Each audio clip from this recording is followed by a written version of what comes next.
2017. Does this feel different to you, the setup of people and players that you have going forward right now? Yeah, Mark, this time I got it right, okay? You heard everybody laugh at him. No one believed it then.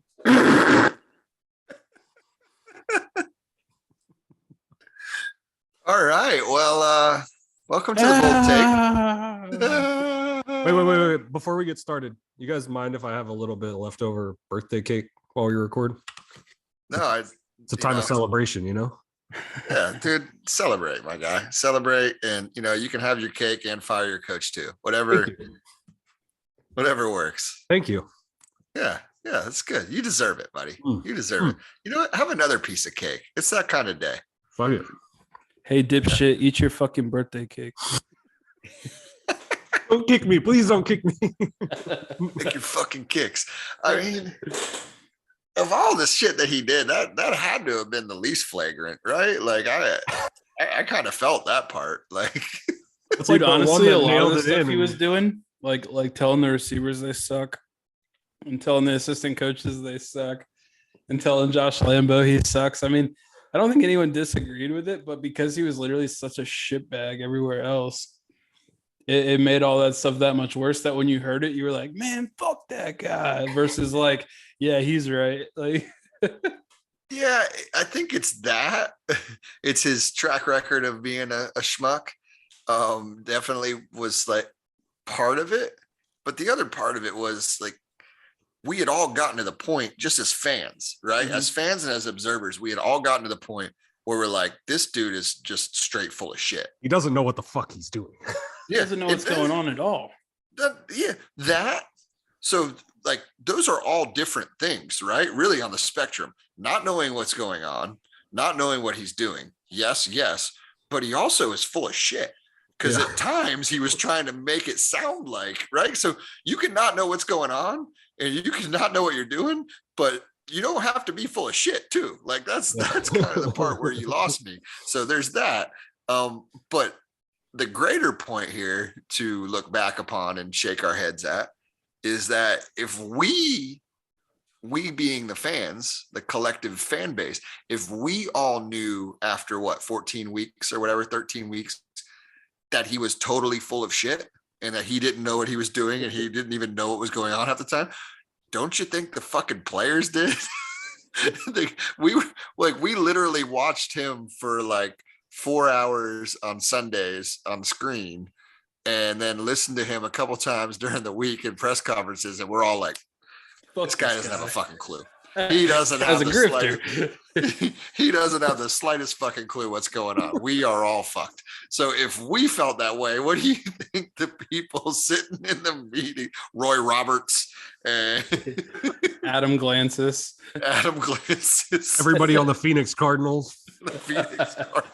No, I think it's funny. Like, one of the last things that I heard about Urban Meyer and how like the locker room thought of him was, it was 50% of the locker room didn't like him, hated him as a person. And then the other 50% just laughed at him. They thought he was a complete joke. So it was like kind of funny. You have like this whole thing of totality and 0% of them like him, just half laugh and half hate him. So like, I think that's the like perfect embodiment of like Urban Meyer's tenure as the head coach of the Jacksonville Jaguars. 50% a joke and 50% a piece of shit. So it just kind of right kind of hits right at home. I bet the joke ones are the ones that make the most money. Oh, 100%. Like, the like, ones whatever. It's definitely like the Shaqs who was like, oh, I got a concussion for 2 weeks, my dude. Like, they're like doing the eye test and he's like fucking just looking at like the TV. Oh, that's the new Gatorade flavor. Fuck, I failed again. Like, the check still cashes. I mean, even Shaq said today, like, when I first got here and I said the stuff I said, I actually believed it. Yeah. That's like gaming as hell. Like, the player like straight out came out and was like, yeah, he got my ass too. It was, man. It's just all so bizarre. And I know obviously that's going to dominate what we're talking about tonight, but no, it's not. We're looking forward. We're only looking forward. Yeah. Shout out to Gigi Meyer defending her daddy. I It's us mean, against the world. He loves us. So, I read that. And first of all, if you could even fucking make out what she was saying, kudos to you. Cause I couldn't, it was like reading somebody who believes in fucking QAnon. And if you're listening to this and you're a fucking QAnon supporter, I apologize, but you're a fucking No, you moron. don't know. He doesn't So, apologize. You're a yeah. fucking goober. Yeah, you're a fucking idiot. But like, that's what it felt like to me trying to read her babble. The spirit of the enemy is in full force battle mode in this world and in people. This is war. But like I said, we all know who wins in the end. Ephesians 6:9. The enemy, aka the world, really doesn't want to see good people win. And you can argue whether my dad is a good person or not based on what you see in the media. Super reliable source of info, as we know. Anyone who truly knows us knows how incredible he is as a person. And the world hates any platform we have, so he's going to create chaos to destroy it. Bro, tell me I'm wrong. Is that not some fucking QAnon shit? Like, that is what's QAnon going on shit. over there, dude? Like, I kept waiting for the next line to say like JFK was not, is not dead. Like, Well, the next line literally is, "It's not over. Keep watching." Yeah, it's so when I first read it, when I first started to read it, I'm like, oh, word. Like, I mean, this is a girl normal sticking up for stuff. her dad. Like, this is normal shit. Totally cool. Yeah. And then the more I read it, I'm like, wow, I'm actually for the first time ever really concerned for Gigi Meyer. Like, it used to be like, wow, she's quite attractive. Like, I don't mind looking at her in pictures. Good for Urban. I mean, him and Shells, they made some attractive looking offspring. Like, they seem to be well-adjusted humans. They have lives, they have families. But fuck, man, I came away from that and I was like, we need a welfare check on Gigi Meyer. Like, I mean, this is like, I'm a little worried about her, her mentals, her chickens, her mentals. So that was, I blame Demetrius for getting Urban fired. It's Demetrius's fault. Yeah, because he said Cisco was starting to play a lot better and he played 0 plays. There's so many things, bro. There are so many little things in such a short period of time that you can fucking point to the point to where, like, I look back and I'm like, man, Doug Marrone said some funny, stupid shit. Gus Bradley, like, we still have Gus Bradley-isms. Mike Mularkey with the fucking helmets and the stupid shit he did. But like, none of it was in such a small window at such volume. That's the part that I'm just like, I don't think I've really fully come to grips with just how fucked this entire thing was. Yeah, check this out. My dude said, I don't micromanage. It's up to the position coaches. But actually, I fucking hate all of them and think they're all dumbasses. So it's whatever I say goes. Like, what the fuck? It was, dude, I'm telling you. All right. So, dude, people know who Bernie Parmalee is or something like that because Urban Meyer lied on his name so hard. Why the fuck should I know who the running back coach is? That's crazy. Well, I actually remember Bernie Parmalee when he was playing because I'm that much older than you. Well, he played for the Dolphins or something like that. I know, but yeah. Come on, man. I'm not that washed. Well, I would, in this scenario, I'm probably the one who's washed. You're just young. But let's not get bogged down on the details. Let's just call it like it is, right? Let's call it Urban and Meyer. I released the Urban Osteen Photoshop, shout out made by Tim. My personal Photoshopper. It's like, hey Tim, I need, and then like, a couple minutes later, boom, it's right there. But dude, I think, going back, I don't want to say that I feel vindicated, and all three of us really, like, we've been talking shit about this guy on the pod for months. But the guy's a grifter, bro. He's a grade A, straight up bullshit artist. And that works when you're deploying that to try and get the best talent to come play for you. And that even works once that talent is there and you've got the resources and the other coaches and all of that to put a good product on the field. Then guys start fearing you. Then guys start saying, oh, I got to go play for him. The guys are going to the league. He's getting the guys in the pros. he got so exposed so quickly that I don't know that we'll ever see something like, I mean, it was like watching Joel Osteen get like legitimately busted down. I mean, that's the kind of grifter that he was, though. I mean, he came in trying to sell this idea that he did all this homework, that he's the genius who then took and deployed his geniusness on figuring out the NFL. And now he has a plan and he studied it and all of this. And everybody wanted to believe it because it's Urban Meyer. Dude, he studied it. He was like, wow, so they also have 11 players and the field is also 100 yards. Holy fuck, it's the same thing. Easy. And I can just recruit whoever I want. Boom. No, this guy, bro, he came in and he's an opportunist. And he's a grifter, which most grifters are opportunists, right? Like that's what they see. And he saw Trevor Lawrence. He saw Shad's fat checkbook and his willingness and his desperation, right? Really, his desperation. His Big Ten homie was going to come get him. Bro, that's what that's what a grifter does, right? They sense out somebody who's desperate. And then they take that sense and they apply it to what they do best, which is bullshit. And they utilize that to fucking wiggle their way in there. And he thought the great equalizer for him, he could feed everybody a line of bullshit. As long as he had Trevor Lawrence, he'd be okay. And like, I think it really is as fucking simple as that. Like, He's literally white Jesus. He's going to wash away his sins. Well, I mean, I don't know if even Jesus could do that, but shout out to Jesus. Jesus. Yeah, it's, you know, I look back on how, like I said, how quickly it unraveled, and just things as simple as what happened to own it.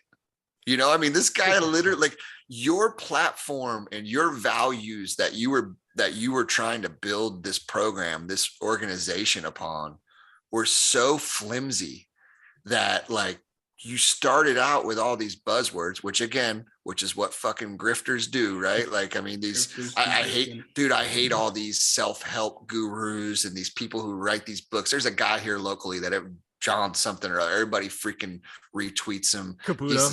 Yeah. Follow him. Hashtag Team Urban. Hashtag Team Urban. Fucking grifter.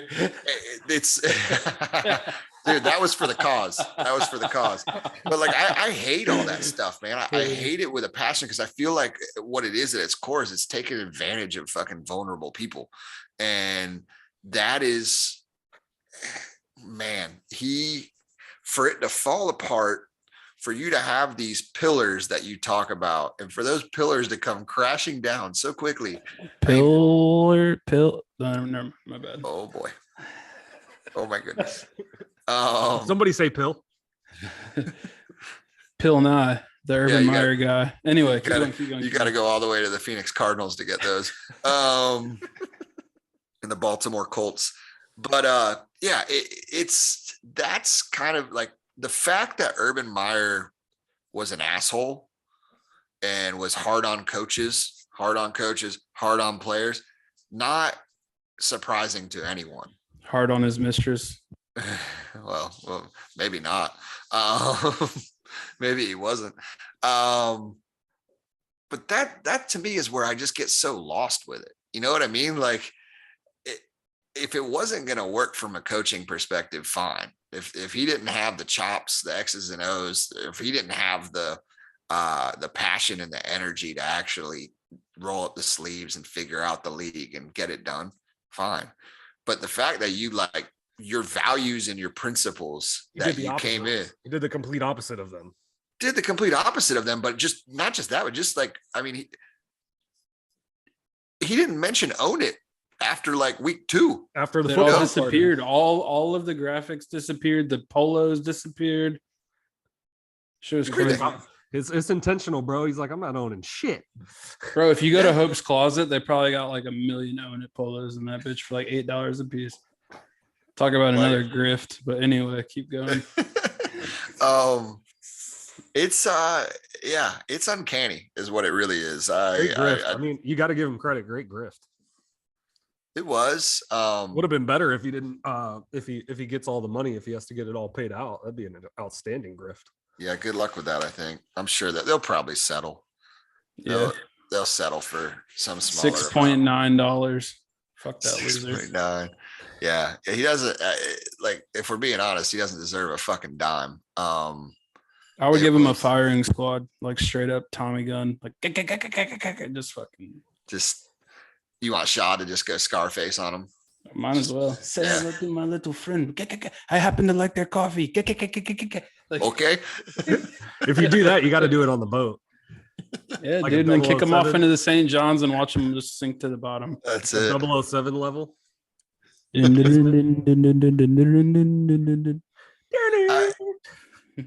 I just the fact that it ended, I can't remember a coach being fired where it was so unanimous. I mean, Dude, aside from me for like 4 days with the hashtag Team Urban stuff, which shout out to anybody that's listening to this that didn't know what I was doing. God bless you. And you probably fall for the Urban Meyers of the world all the time. And I feel sorry for that. But it You was probably very listen to clear. Joel Osteen every Sunday morning. Dude, I explained it, right? I explained it. It was reverse jinx. Shad Khan very rarely ever does anything that I want him to do. So I knew that if I continued to just cheer and root for Urban to be king, then he would be here forever. So it was a service that I was willing to provide for the greater cause. I heard that right before Shad finally pulled the trigger, the last thing he did was he asked one of his assistants to look at your timeline and just see what your temperature on it was. And they saw Yeah. hashtag Team Urban. They were like, all right, fuck it, do it then. That's it. We know we got to do this now. That fucking guy. That jackass doesn't know anything. That fucking guy always on there tweeting. Yeah, it was but I've never seen it so unanimous. I was gonna mention before the whole firing on our next podcast, I was gonna mention how outstanding it is that we've had two completely different causes in back-to-back years that have totally united the fan base to root for losses. And maybe that's our wheelhouse, bro. Maybe we just need to keep coming up with those, because that's I where felt we so really- much better about rooting for losses because I had a clear direction of something to root for. that's where we really thrive, right? I mean, that's where we're at our best. Some of the most fun I had last year, or that I've had in the last few years, was Couple years, yeah. was last year really rooting. See, it turned more to apathy for me this year. Like last year, it This was year like, sucked. Last year was fun. yeah, losing with a purpose, as I call it. It was great. Yeah, it's like failing a test early in the semester so you can like get a B to get a C in the class and then you feel good about it instead of just doing good and having a good grade. Like you're still a failure, but it's better than it was. I felt the exact same way. I was completely apathetic until it was like, okay, we really need to, like, we might actually fire this guy. Like, we need to lose all these games. I was like, Yeah. I have a purpose now. That's when I texted you guys. I was like, let's pod. I have a purpose now. Yeah, it was grim in those texts for a few weeks. It certainly was. There was no energy, and we all lacked purpose. Nobody wanted to own it. Y'all want a podcast? Fuck no. Really, the podcast doesn't get done unless I text and say, when are we doing it? And I didn't do that for like a month. So Yeah, you went to like it's on me. third world country on our ass. It's on me. Yeah, my man was down there with the natives. I was down there. Dominica. I was down there for 1 week and we didn't do the podcast for like, I don't even know how many. We did it the 1 week you were down there, actually. Yeah, we did. Remember? That was a good episode. I appreciate we had Posted it Nate from on. like a fucking canoe in some like crystal clear spring or something it. Yeah, it was in great. Barbados or wherever you were. Where were you? Dominica. It's by Barbados. Oh, good. Yeah, I knew that. See, know all about the Caribbean and the pirates. Yeah. So, yeah, it's pretty wild. So the real shit here is, Pretty wild. does it do anything for you guys that Shad Khan, who said, this time I got it right, okay, like smug as a motherfucker, right, was willing to swallow his pride this soon and do what needed to be done, or So, is it for like me, a lot of people haven't really talked about it, but the fact that Trevor was on the yacht on Tuesday night is telling. I think that's where I give Shad Khan credit. I don't give him credit for firing Urban Meyer. That was like a no-brainer bullshit. Like he should have done it X amount of weeks ago. We knew it wasn't gonna last. It wasn't gonna be right. But I think Shad realizes he has one asset.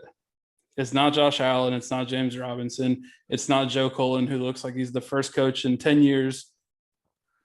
It's Logan Cook. Exactly. It's our MAGA punter, dude. Let's go, Brandon. But no, I think that we got to give Shad Khan credit for, like I said, he understands the asset that he has. And who knows if he's going to sit him down and say, here are the 3 head coaches we're looking at. And when it comes after that, here are the 2 offensive coordinators we're looking at. What do you think? But right now, I think it's important that he did have a conversation with him. And whether it was just saying, hey, I'm going to fire him and I want you to know from me, I think that's important. We don't know the context of it, but we just know he was there. So that's where I'm like, all right, good job, Shad Khan. Like, as someone who hates on the motherfucker for everything he does, I think that that's like super fire that he went. I wonder what, because to us, people who have been here for a long time, like this is like the latest, like terrible mark against his record as an owner, right? I mean, like this is one of the worst gaffes he's had of the past 10 years. Yeah, I think probably the worst, right? I think he gets a little bit of a slide though, because everyone knew that Urban Meyer could be a terrible head coach. Everyone knew that it might not translate to the NFL. Nobody thought it was going to go like this. Like this is like out of a book. Yeah.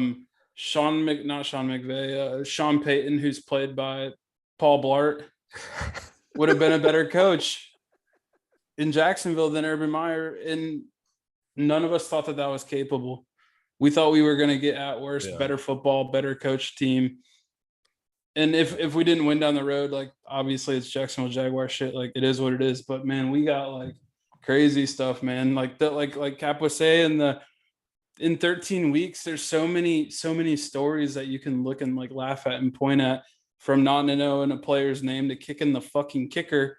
Like literally kicking the kicker. I told someone that the head coach is in trouble for kicking the kicker who doesn't watch football, and they had no idea what I was talking about. Like, what do you mean he kicked the kicker? Why would they?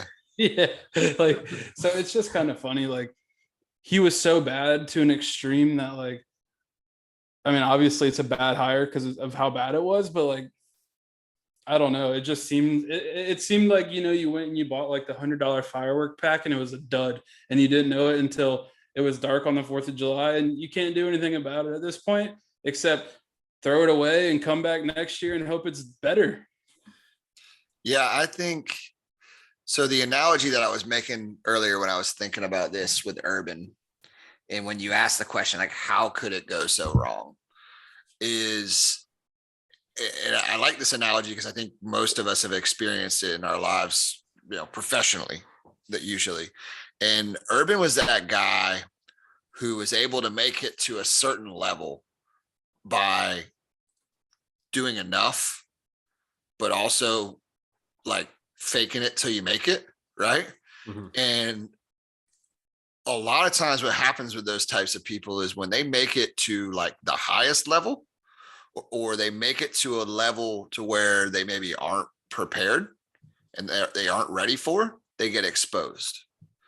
And I think that's the easiest way that like I can process it in my brain as to what happened with him is, again, that he was in the past, what he was able to do is bullshit his way through stuff. And what tends to happen to people who do that for long enough is they begin to buy their own bullshit. And then they think that their bullshit's like bulletproof. And I think that's really what happened in this case. At the core of it, like, to simplify it as much as possible, in my head, that's what happened. Like, his bullshit finally caught up to him because he was at a level where it's the elite, it's the pinnacle. There are no shortcuts. You can't have 17 5-star guys. There's no shortcuts. It is the ultimate test of football preparation and, football your football knowledge and your football mettle. And he got exposed. And I think he realized really early on that his bullshit wasn't going to get him through stuff, that hashtags and taglines and all of that stuff, being Urban Meyer, walking into a room and just being Urban Meyer was not going to get him through it, because everybody who was lining up against his team and most of the guys on his team didn't give a fuck that he's Urban Meyer. Yeah. Right. Like grown men with their money and they don't give a fuck. Yeah. And so that's the best analogy that I can come up with in my head for sort of just a very simplified and basic explanation for what happened here. Now, as far as to answer your question, Solly, about Shad Khan, this is going to sound really crazy coming from me, because Dilla just said that he, basically shits on everything Shad Khan does. And I think I've probably gained a reputation, well earned, to be fair.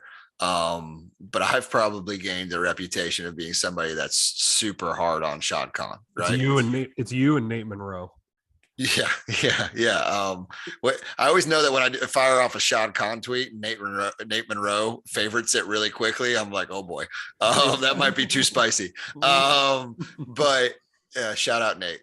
And so with Shad, here's what I'm going to say, and this is why it's going to sound kind of crazy, because I'm not going to shit on him. What I'm going to say instead is, I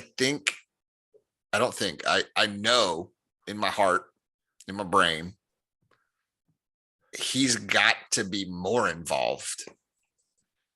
And not just from a day-to-day perspective, but he has to wrap his head around what that means. It seems like he is too. I think so. And that's why, to Dilla's point, like going and sitting down with Trevor and recognizing that he has to be the one, right? Ultimately, some coaches, might be multiple coaches in Trevor's career, will come and go. Coordinators may come and go. But at the end of the day, Trevor is his relationship. Those two got to be. Yeah. They gotta be just like Bob Kraft. And, that was almost right. I mean, we learned that in the later years of the Brady tenure there. Bob Kraft and Brady were very tight, and then Bob Kraft and Belichick were pretty tight. So, but Belichick and Brady weren't always super tight. They had that, also like not every owner is going to get a coach and a quarterback. So you got to know which one, right. You got to know which one's doing it and which one you need to have that relationship with. Yeah. You got to know who your golden goose is. And so you're my golden goose. Thanks, bro. Likewise. So going forward, what does that mean? Well, I think it means that Shad Khan what's his main issue with the last two regimes has been that he wants to find the fix-all. He wants to find the person who can come in and build it and then own it, right? To borrow a phrase from Pervy Irby, right? The person who's going to come in and build it and run it, and he wants to be able to get out of the way. Because any successful business person would tell you, you can't always be meddling in affairs. You got to hire great people and you got to let them go to work, right? You got to provide them the resources, you got to provide them the support, and then let them do their thing, right? That's a basic tenet of managing people and managing business. But first you got to find the motherfuckers. But at the same time too, bro, one of the things that I always go back to, and my old man used to tell me this all the time, because I had these harebrained ideas. Oh, I'll open this and I'll get, we can have someone, he's like, look, dude, nobody runs your business like you run your business. And at the end of the day, if Shad Khan fancies himself as the steward of the Jacksonville Jaguars and the city of Jacksonville, and he recognizes all those parallels and all those elements of importance, no coach that you bring in here is going to understand or appreciate those things as much as the guy who has that fiduciary relationship with the fan base, with the city. Now, you hope you get a good coach who over some time builds that relationship and that understanding. But Shad and Tony are the only ones that are associated with that organization, maybe Lamping, but that can make those decisions on the football side that really get that. And at the end of the day, whatever Woodcock. coach they bring in, whatever fucking GM they bring in is going to be there like everybody else in the NFL for themselves first. Right? They'll talk all this shit about wanting to win a trophy for the city and do this for the fans. Oh, I want to do it for the 904. Thanks, Urban. You know, want to do it for Duvall and the 904. Like, thank you, Urban. You're the man. But they'll talk all this shit. But at the end of the day, when in reality, what they want to do is they want to fucking win things and they want to keep cashing those checks. That's what people want to do. And Shad's got to understand that in order to get those checks, there's a whole line of motherfuckers in this league who will line up and tell him what he wants to hear. Right. Who will accept whatever responsibility that he wants to put on the table. Because and they'll be good grifters too. And there's so many grifters. And then for every grifter, there's 5 guys in this league that would sell their mother up the river for a head coaching job or for another GM job. Like, that's just the reality. And so Shad has to become more of an active part of building the culture and building this entire organization. It can't be, you are not going to find a Tom Coughlin who's going to come in and do it all and handle it all. And it's all going to be great. Urban Meyer wasn't it. So that's his fatal flaw, really, at this point. I can wrap my head around why he thinks he wants to do it. He knows he's not an expert in football operations. I can respect that. He's not trying to be like fucking Daniel Snyder or Jerry Jones. I can respect a guy or a person who realizes where their shortcomings are and then wants to find capable people. But I think one of the things Shad Khan, in all his million fucking interviews that he did with, I don't know if you read Gene Fournette's article, but he fucking sat down with 20 different owners over the years trying to get, to hobnob and network so that they would know who he is when his time came and all this shit. And that's great, bro. But guess what? Every one of those guys he talked to is full of shit. Every fucking coach who comes in there is full of shit. And until he fucking, rolls up his sleeves and turns on his bullshit meter, right? Like, that's I don't know that anything changes. And that sounds crazy, right? Because here's a guy, here's Cap, here's me, who's been railing on this dude for years and, been hypercritical of the results that Shad's put out there. And I know there's some people are going to be like, yo, Cap, you want this guy more involved? All you do is talk shit about him. Like, you want him more involved? And yes, I do. Because I don't, and I'll leave it at this. I know I've been going on here for a moment, but what's important too isn't just the building of the structure of how things are going to be laid out from a personnel standpoint. Dude, you got to build a culture around these players. Today's players, and that's the crazy part. We don't got fucking Mark Davis. We don't have 720-year-old fucking Rooney or John Mara. Shad's a gregarious motherfucker. He is. There's not a single player who, when they sit down with that dude on his fucking $200 million yacht, wouldn't be like, this dude's a G. Right. And he's got charisma. And it's got to come from him. That whole culture thing, it's all about him. It's about him because he has it in him, bro. Yeah. It can be genuine. It can be like, hey, be a part of the fucking Jacksonville Jaguars. This is what it means. Yeah. This is what we're going to do for the players. This is what we're going to do for you once your playing days are over. Dude, the shit they do for the reunion homecoming game, it sucks. It's terrible.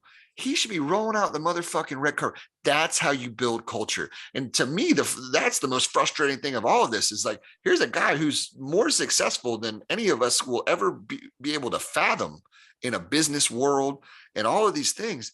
And at the essence of it, how is he not able to figure out how to build a culture that's welcoming and that's embracing and that's elite? Yeah. That's where I want more from him and from Tony and from these guys. Jalen Ramsey should have thought Shad Khan was the fucking guy who hung the moon, bro. He should have thought Shad Khan was King Kong. I mean, he should have, and Trevor should, and all these guys, it's I don't know. I think we have a distinct advantage in a lot of ways. We have the community here that's small enough, that's close knit enough, and people get behind the players and all those things. We have so many players who choose to stay here after their playing days. Not many fucking dudes are staying in Cleveland or Buffalo after their playing days, right? Like, I mean, so many guys. There's such it's right there. It's right there, and that's like why Shad can't figure that out is probably the most maddening part. But he's got to get more involved. Maybe the Four Seasons will do it. At the Urban Meyer practice facility. Yo, shout out to we'd be remiss if we didn't mention that. I mean, if nothing else, the guy got Shad to come off that, and we will have that from henceforth. It's funny. I used to love the fact that we didn't have a off-site practice facility, because that meant that when it came time to go to like training camp practices, we're right there at the stadium, which is way cooler, right? Like, to drive downtown and be at the stadium and right on the river, and that whole vibe and atmosphere would be way cooler than if they put that shit down like off of fucking 9B and like Nocatee, like that shit would be lame as fuck going Drive out to there. the Avenues Good Mall in and watch Jordan. training camp. Yeah. Regency Mall. Yeah. Like, but yeah, it's become quite clear that those facilities are needed. So it's just that reminds me of the urbanisms too, right? Remember one of the very first things he said is, we're going to coach them hard. We're going to show them that we care and that Give we them everything care they about need. them. We're going to give them the best of everything, right? We're giving them the best coaching, the best facilities, the best resources. We want this to be a destination. It's like Good classic case of just believing your own bullshit, my guy. Great grifter, man. Yeah, fucking Urban Osteen, bro. Just straight up. He was our own fucking televangelist. I saw mention that the contract was 5 years. Is that true? Is that what you got? Have you guys seen that? I heard that it was like, there was like the initial 5, and then there was the opt-in extensions all built in already. But I thought that was. I thought As that if was that kind dude of. was gonna be here. yeah, that's why I said, but who the fuck knows? I don't And know. then you hear I anything initially- from 8 million a year to 10 million a year. my I guess my instinct was that it would be like a bigger deal than that. Yeah. Like longer, you know what I mean? Like he was like, his reputation was such, and his spot in life was such, that I thought it would have been like a little bit longer deal and more money than that. So Yeah, I guess the only reason why it wouldn't make sense is because like the longest he had been there, or his previous 10 years were like 5 years long 6 years, because yeah. of health. So Yeah. maybe, but Yeah. I don't know. I don't know if I find that like a little bit savvy almost. Like, at least you weren't trying to hedge like a fucking 10-year, like a John Gruden contract. You know what I mean? He had a Wouldn't you? Well, that's, I mean, fucking it. At the end of the day, who do you think's out negotiating in that scenario? Mark Davis or Shad Khan? Who's the fucking better negotiator? Yeah, meet me at PF Chang's. Fucking Mark Davis. Meet me at Great Clips. Mark Great Davis. Clips and PF Chang's, bro, and his fucking Ford O'Connell van. I think, wouldn't you love to have been in those initial meetings with Shad and Urban? Like, just to hear what the vision was supposed to be and what he told Shad. I'd love to.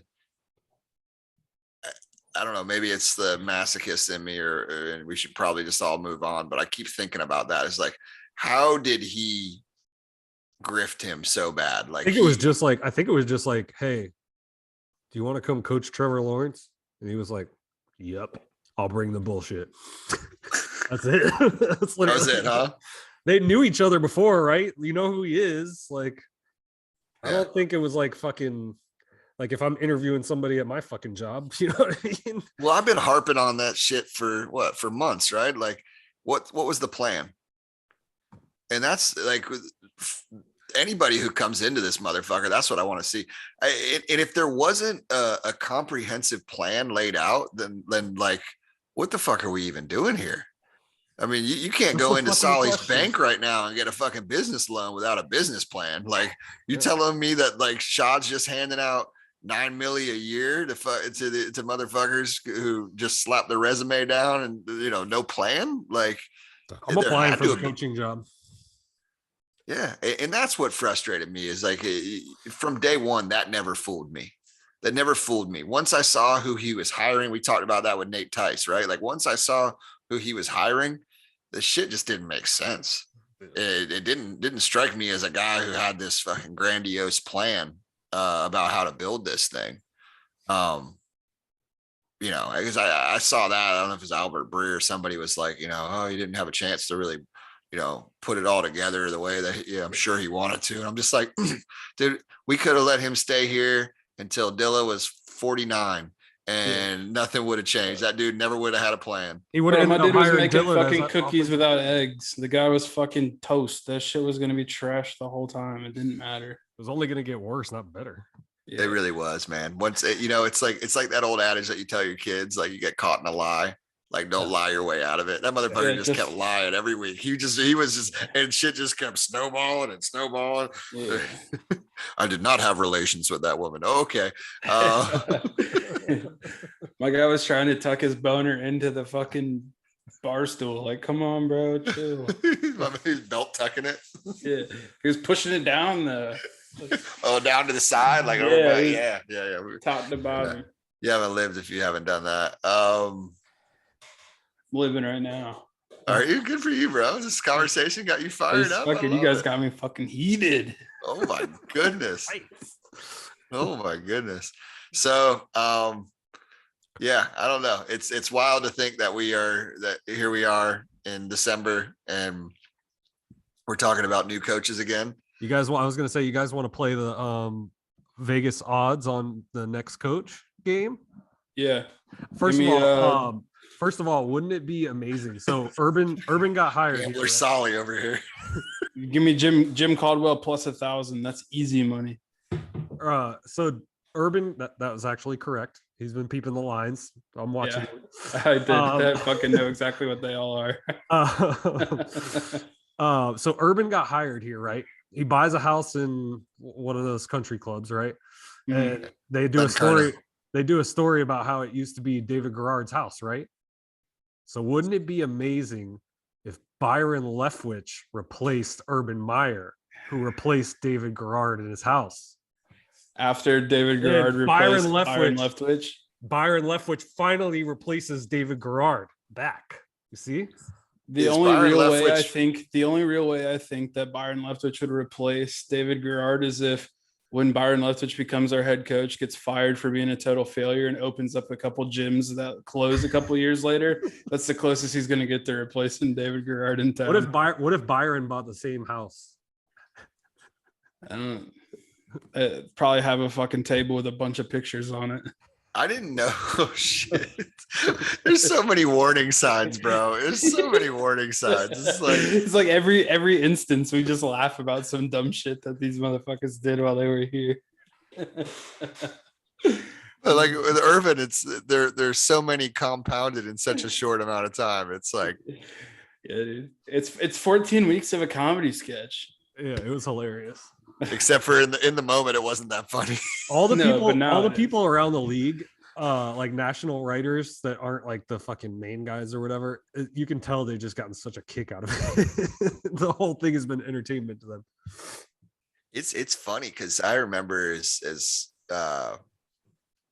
recently as 4 years ago, and then prior to that, 6, 7, 8 years ago, all of us joking, like half joking, being like, well, yeah, we're pretty bad, but at least we're not the Browns or the Lions or the whatever. And it's like, bro, there ain't anybody left on that list. We're Like, we're the fucking list now. there are zero at least anymore. Like the Yeah. at least are gone. At least we are not. Nope, we are. Like there's no, at least we aren't. We are. At least we didn't lose our team. That's all we got. We still got the fucking team. Yeah. And like I said, Yeah. that's if that's what we're judging Shad on, that's a really fucking low bar. That's like slightly above existing, right? Yeah, Like, at least we're not St. Louis. No, that Yeah. literally is existing. That is just existing. It's true. Yeah. He said it's right above existing. It's slightly like I'm giving them some credit here. It's slightly above existing. Like They win one We game are- a year. It's just we better are than here. existing. Yeah, it's pretty wild. I don't love the idea of Byron Leftwich, and I know we're gonna have plenty of time to talk coaches and hopefully I don't want him GMs. either. And hopefully GMs. I don't think Jim Caldwell is gonna be the guy either. I think I'm 'Cause not he's gonna be necessarily. too smart to take the job. He knows Trevor Lawrence stinks. Well, his last job, didn't he leave? Was it Miami with some health issues? And he's older now, dude. I mean, do we even know? Yeah. Like, where is this speculation coming from? Do we know that like he's interested, like he wants to get another head coaching gig, or is this just No, kinda we don't people- know. So the first time I saw that name was when I tweeted it at like 4 a.m. And then I saw Tony Dungy jump on the train. Yep. That was the perfect. And I think that's when, like, that's the first time I saw someone actually, like, someone that has steam to get like takes and opinions go and say it. And then like Solly was saying when the lines came out, he was like plus 1,000, which is like 5th or 6th on the list, I think. I mean, I don't think he'll be the head coach. I just think the numbers that the quarterbacks had while he was around, Joe Flacco's like super insane run was with him. Peyton Manning he was his quarterback coach for like 10 years. And then Yeah. he has a hand in developing Stafford for as much as you want to call it development. And Well, he I mean, won. he won with the in- Lions, bro, Exactly. And if you can win in Detroit, there's no reason you can't win in Jags. for sure. I mean, even look at like they had the great Barry Sanders. Well, we had Fred Taylor, who was better. Fuck it if you don't agree with me. I don't care. Like I'm right. Not you guys, but anyone listening. I'm like, why is he yelling at me, Sally? Why Not is you guys. Bro, Barry Sanders down. can be elite because he's as fast as me. Once he gets past the 10, 12-yard line, he's slow as fuck. How are you going to get chased down from the back? Fred Taylor would never get chased down from the back because he ain't a bitch. Fred Taylor would never. That was a really powerful little ad-libbed rant that you just went on. I respect All right. it. My dog Fred Taylor needs to get into the Hall of Fame. Yep. I got some updated odds actually. Okay, you guys want to go through these? What the fuck? Okay, I'm sorry. I'm just reading this list. It's fucking Yeah. wild. Okay, Daniels number 1. this or is according McDaniels. to oddschecker.com, which I just Yeah. googled. Byron Leftwich is number 1 plus 400. Oh wow. I know you guys both said you don't really like Byron. I kind of do like Byron. I I don't have anything against Byron. There's a couple Yeah. of things that I think are working against him to the Jaguars. One, you can never go home again, okay. right? Two, I don't really think this is the place and the situation for him to get his first shot. I think we got to have somebody who's more experienced with leading an entire organization, leading an entire right now. I mean, now does he have the chops from a coaching and a teaching perspective? Yeah, probably. I mean, the dude was a savant when he was here playing. I get that. Is he probably only better off for being around Tom Brady and working with Tom Brady the last couple of years?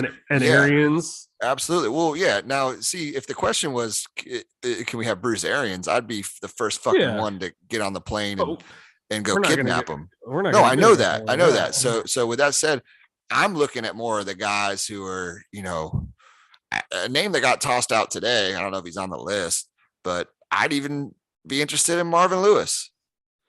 Like, who are these cats who had a lot of success already, who know the league, who know how to lead men, who left positive impressions upon the players that played for them, even though they've moved on?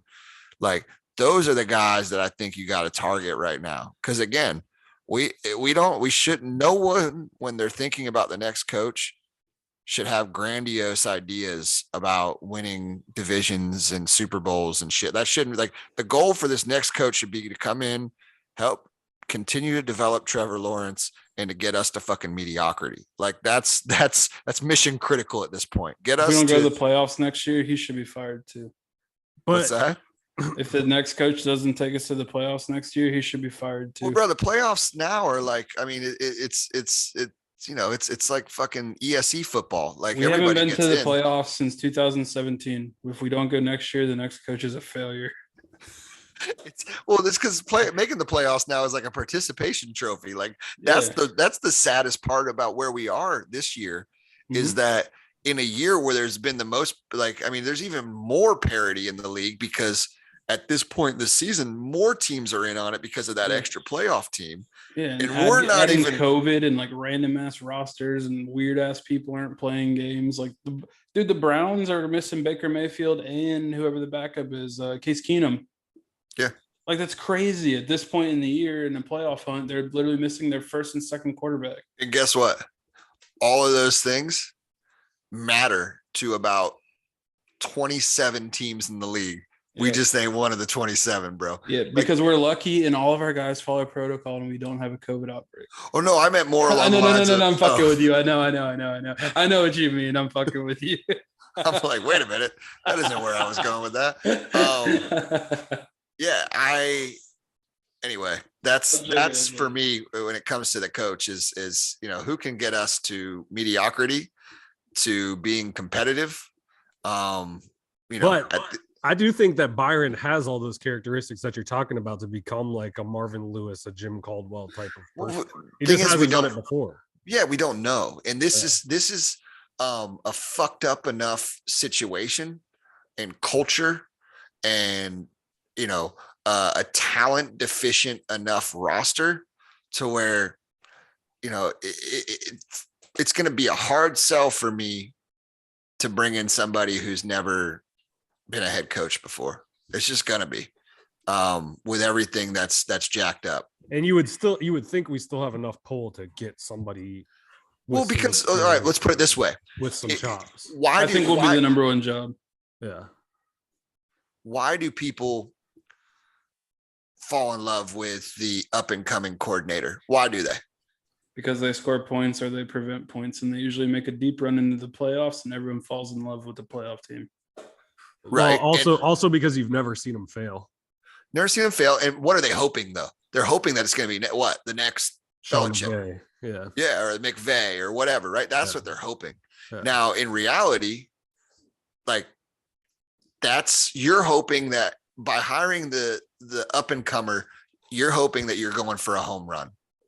You're hoping you're scoring the fucking grand slam. We don't need a home run, boys. Shad needs to stop thinking he's going for the home run with Urban Meyer. I mean, he swung for the fences, bro. Bases were loaded, and all we needed was a run.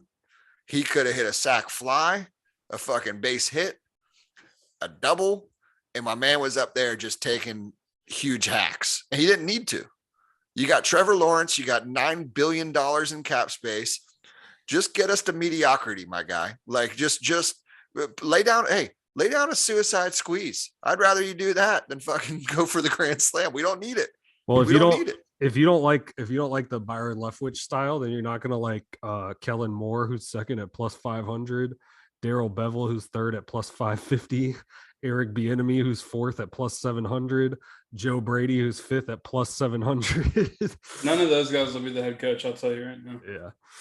Doug Peterson is next at plus 900. So I there's think your he's likely to be the coach. experience. And I for could see me, him. his I fucking could see- face bothers me. I don't know if Caldwell, Jim, not Dave. I don't know if Caldwell, again, if he's even interested in the type of job or a Coaching job. in general. Yeah. Yeah, coaching in general. But I would take either one of them at this point. I think they check the boxes that I'm looking for. I would, Marvin Lewis is another guy again. Now, if you want to sell me on a fucking Joe Brady with Marvin Lewis, I'll listen. You know, then we can start talking. We But should give I- Mike Tomlin $20 million a year. Did you see my tweet earlier? No, I didn't. What'd you say? I added the Steelers and said, hey, what do you guys think about a second round pick? So there is a I'll there give is them two a- first. They can have ETN and next year's first round pick. there is on this list, there is a current long tenured head coach that is not Mike Tomlin, which kind of made me go, oh fuck. And he actually has Jeff higher. Fisher? No, he actually currently coaching head coach. He also has higher odds. He has better odds than Jim Caldwell. And that is Sean that is Payton, Pete Carroll. Pete Carroll. Yeah. I would be down. I mean, I'm like, That would be such a failure, but God, it would be fun. It'd be the same thing, but not as crazy.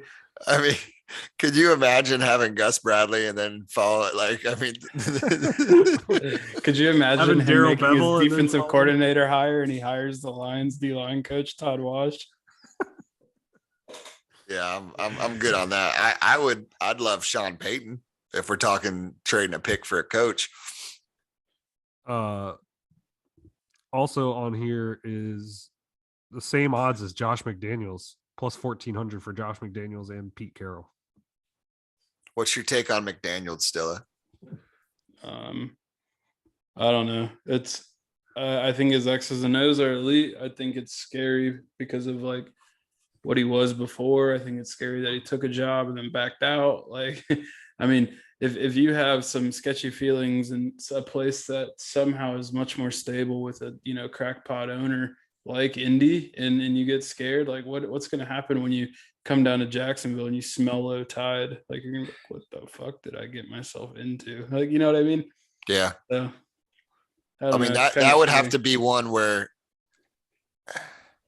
I'd rather have Byron. for me, I don't know about that. For me, if McDaniels were to be in play, and I'm Shad, it would have to be a situation where I would put it out to the universe that here's what I'm kind of looking for from a credential standpoint. Like, I'll put it this way. I wouldn't contact him first. I would see if his agent contacted us to express any kind of interest in having a conversation. And if that happened, then I would know that he's Actually interested. Yeah, he's actually interested in at least a conversation. And then that would lead to more of, well, what would your plan be? Right. Yeah. And so I think what happened with Indy is Indy pursued him hard. And he liked the idea of it right up until he figured out that he had to live in Indianapolis. So shout out to that guy today who I went off on a little bit. Or was that yesterday? Said, yeah, you look like a Colts fan. He was being mean to my friend Dilla on the internet. Was he? Yeah, he was. I fucking had no idea, bro. I don't read my mentions. That shit's like a slot machine. Oh, you're big time now. You're like Uncle Chaps. You don't even read your mentions. I don't know what people are talking about, and people write me paragraphs. I'm like, what? We read in fucking like 10,000 words a day. Words to the wise. Do not write Dilla a paragraph. He doesn't have the attention span for it. Especially if you've like called me a dumbass before. I'm definitely not reading your shit. No time of day favorite. Move on. My favorite thing to do is just mute people that do that. Like, oh, okay. Because they want you to, like, there's a certain brand of people on the internet that want you to block them. Because then they can fire off those tweets afterwards, or like, oh, look at this guy, he's soft, he blocked me. All I said Pussy was this. blocked me on the internet. Pussy. Yeah, he pussy. Oh, he can't even take this, man. All I said was that his mom's a crack whore and she's got a vagina the size of the Grand Canyon. Like, what? This guy's soft, you know? Like, and so now I just be like, hey, look, you could talk all about my mom's vagina to yourself. In the void. Yep. Yeah, I love the mute function. Just like Yeah. go scream in the void, my guy. Yeah. What's it That's like even when better. people- I don't even know what it's like to have people scream in your mentions at you all day. That sounds terrible. Just go tweet something like Trevor Lawrence sucks tomorrow at like noon when everyone's on lunch. I promise it'll happen. Everybody agree with me. They're like, yeah, no. I think it does suck. Yeah. You're right, Solly. one of the most glaring moments of holy shit, we're in the twilight zone. It was very clearly over the last like month and a half where the 21-year-old quarterback had an insanely greater amount of poise and presence in his press conferences than the self-proclaimed football genius and master motivator and leader of men, Urban Meyer. I mean, I think that's encouraging, dude. With Trevor, Mia asked the question today. I don't know if you guys saw it in Trevor's presser, but Mia asked the question, kind of followed up about, you've been quoted in the past of telling Shad Khan when you signed your first contract that you wanted to retire here. Has this season changed that in your head at all, essentially, right? So it's like a good question, right? Because for most people, I think that's something that folks are thinking about, because everybody's still kind of obviously has those worries after the Jalen situation. And I still see this day, I see people like a couple times a week on the timeline or something. I'll see people talk about like, oh, he's out of here. He's out of here as soon as his contract's up. He's out of here. And so she asked that, which is probably true. And let's not fucking listen. It was one thing we know: Jaguars Twitter and is all powerful, and let's not even put that kind of fucking juju into the universe. But I thought it's just his answer to it was so seasoned, dude, and it was just so. If this guy can just continue to put the play on the field together, fuck, man, make Trevor the coach. That's what I'm getting at. Yeah, just head coach Trevor Lawrence for head coach. He should be. Coach. He should honestly be in the interviews. Like, I don't give a fuck. He should be in the interviews. Let him conduct the interviews. Yeah, I trust him. On the Kismet behind Shad's desk, just like somebody walks in and then he does the whole like the chair is the back of the chair is facing the person and he just spins around. Turns around. Like, it's Trevor. My guy is just like, well. You weren't expecting me. Thank you, Mr. McDaniel, for joining us. Shad Khan won't be joining us today. I hope you don't mind. I am the Jacksonville Jaguars.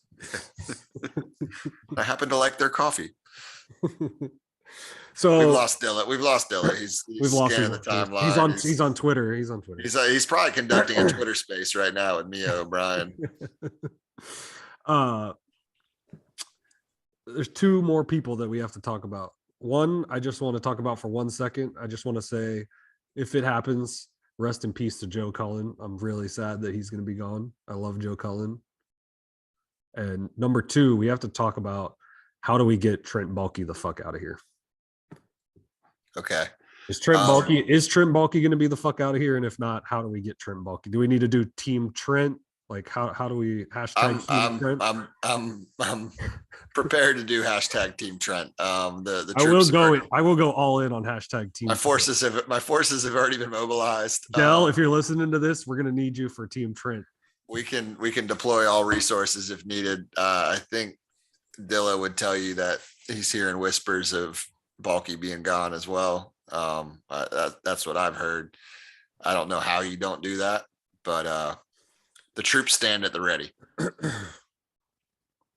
So there's that. What was the other thing you said, Sally? So the thought is that that's done. I don't know anything. I'm stupid. Yeah, Dilla hasn't been listening to anything we're saying. So yeah, I have. You guys are talking about if we're gonna get rid of Baalke or not. We're gonna get rid of Urban. No, I mean, I think they're going to get rid of him. Shad knows, man. He fucked up every single time by not cleaning house. He's going to clean house. Yeah, I think so. Some of the defensive staff thinks Joe Cullen thinks he's done a good enough job to keep his job. I don't blame him for thinking that way. If the next guy keeps Joe Cullen, I'm not going to be upset. No, yeah. I don't think anybody would. I'm just shell shocked. Like a Todd Wash carryover. I'm just shell shocked from the half measures. Yeah, that's what I'm worried about. Yeah. So with Cullen, I guess we can leave it with this. One of the fucking tweets of the week goes to our guy Tom Evil Zorak, where it was just like all these reports are coming out from Tom Pussolero and all these dudes and like it's just these coaches, Urban said this about the coaches, and it was just clear that's it's probably some of the coaches leaking the shit, Trent Baalke, whoever it is. And Tom, I tweeted something, and Tom replies, I never thought the most grown up and responsible person in the room with all those coaches would be the guy who not too long ago was at the Wendy's drive-through naked. I was just like, that's probably when shit is not going well. Oh man, that's it. We're about to lose Dilla. He's done. He's creating his next spaces right now. Yes, he's DMing me. He's like, I'm done with these guys. This is an amateur podcast. Shit's trash. They don't even know Roy Roberts' real name. It's like, you were right, Mia. I've moved past this. I am bigger than these guys now. Big Cat was on my spaces today.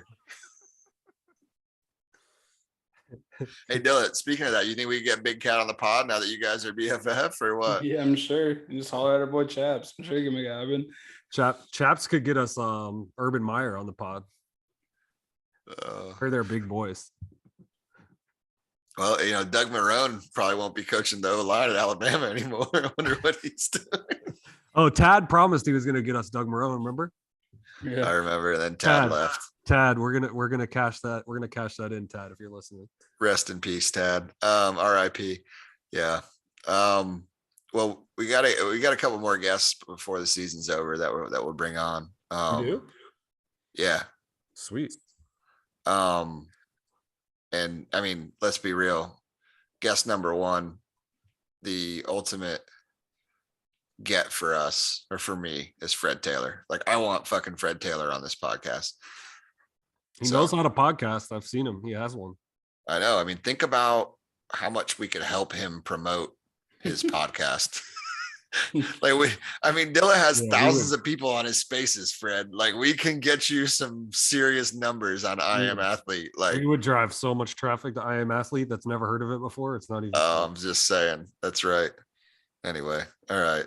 Dilla is so disinterested. This is just not good. Like, what? Like, I'm not even, dude. You're enjoying this a ton. This disinterested moment. I'm listening to everything you're saying. You want to get Fred Taylor on the podcast, and we're going to drive. I know. all the It's just traffic like to their podcast. Sally and I are looking at one another. We're like having dialogue. Dude, I've been up since 3:00. I'm just chilling. He said, "Bitch, I'm trying to go to bed." Just 10-4. chilling. 10-4. Well, All right. Well, we ain't got shit else. We talked about all the people, right? do the Jaguars win this weekend, Dilla? Yes or no? Yeah, unfortunately. Yeah. Unfortunately. I already laid down some cash. They're going to on it. play themselves out of both edges and the tackle. The Jaguar way. We're going to get stuck with the Business side. safety who's going to fucking blow a coverage in week 2 and have no confidence and suck. And get benched for Andrew Winger. Make a wish. My man, make a wish. Love make a wish. All right. Well, speaking of Deweys, I love you, JB. Love you, JB. See you this weekend. Love you, JB.